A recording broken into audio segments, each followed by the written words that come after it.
To begin post-processing when you have separate base and Rover files, you must first import your field files.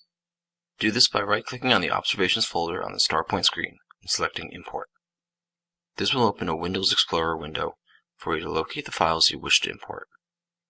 Please note that each NavCom FieldGenius raw file and its associated DAT file must be stored in the same file folder on your computer in order to properly import all necessary files. Once you have selected your desired field files, press the Open button. By importing the raw file, StarPoint will read the correct antenna models, unit settings, antenna height offsets for the base and Rover, and automatically import the associated DAT files. You will now see your field files displayed on the right side of the StarPoint screen when the Observations folder is highlighted. Please note that another way of importing field files to the Observations folder is to simply drag and drop the files into the folder in the StarPoint screen. Once you have imported your field files, you should see an icon on the front of the file name indicating the type of file that was imported, whether it be a Rover, static, base, or semikin.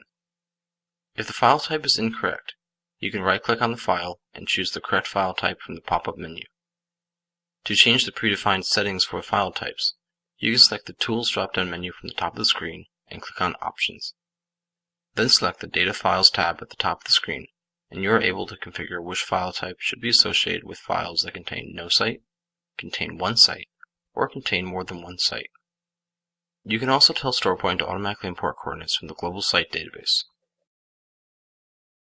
If you have used your own base station in the field and have imported it into the Observations folder, you will need to tell StarPoint to use your base station for corrections.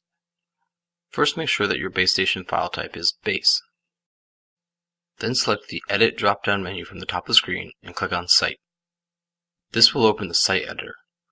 Use the Site Name drop-down list to locate your base station. In the Site Processing Options area, make sure that Use as Reference Coordinate is checked. This will tell StarPoint to use your base station for corrections.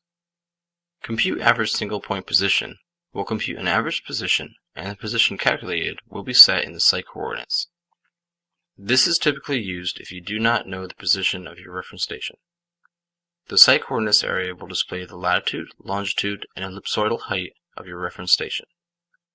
If you know these numbers are not correct due to a quick survey or a base that wasn't fully converged, you can manually enter the accurate base station coordinates. Please note that RTK users should set the proper mapping system prior to loading data to make sure the input-output positions are in the same system. Once you are satisfied with the site information for your base, select the OK button. To post-process using your default settings, select the Tools drop-down menu from the top of the screen and select Process Auto.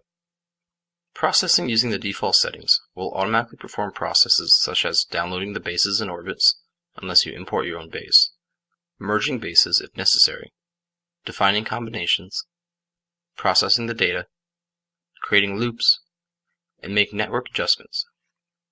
Once post-processing is complete, you will see the process summary displayed on the screen.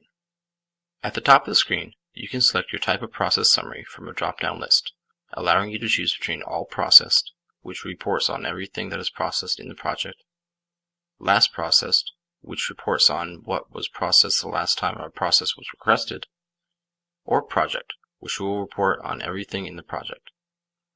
Below this, you will see the header, which is present in every process summary. Below the header, you will see the Single Point Sites list.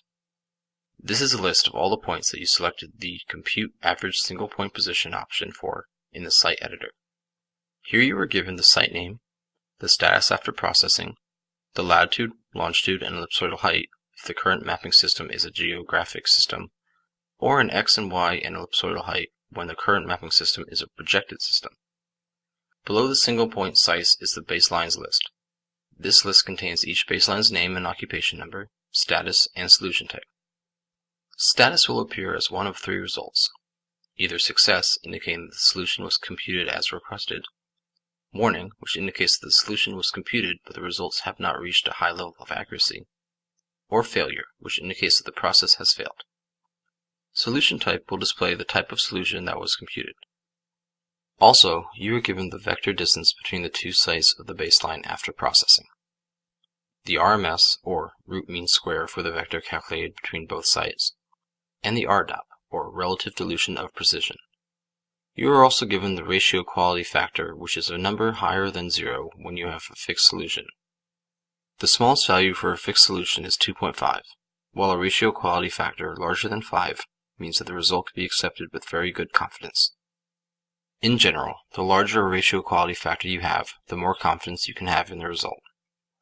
The duration given is the observation time span of the baseline, and the number of satellites indicates the number of satellites that were used in the vector calculation.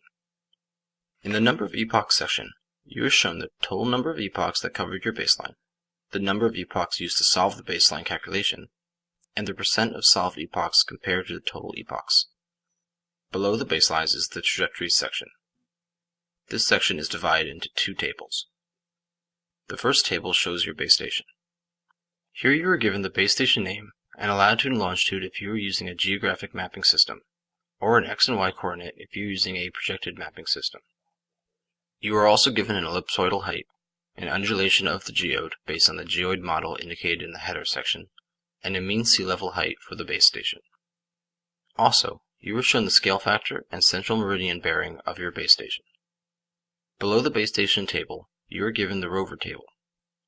Here you will see the rover name and the distance between the rover and the base station.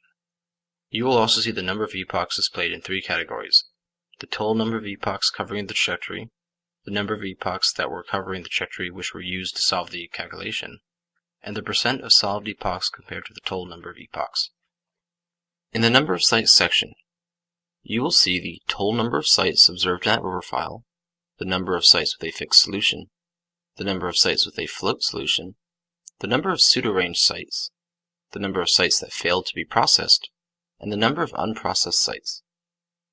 The unprocessed sites are sites within the rover file that are not within the trajectory, which could happen in two cases. The first is when some sites are collected in real-time mode, either before or after the raw GNSS observation file was collected. Since there is no observation available for these sites will never be processed. The second case is when the trajectory was manually edited to cover only part of the rover. In this case, all sites that are within the rover file but outside the trajectory will not be processed. To process them again, adjust the boundary of the trajectory to match the rover. At the bottom of the screen is the status bar, which displays the total number of single point sites, the total number of baselines, and the total number of trajectories. Right-clicking on the screen will give you the option of saving the view as a text file or printing the view.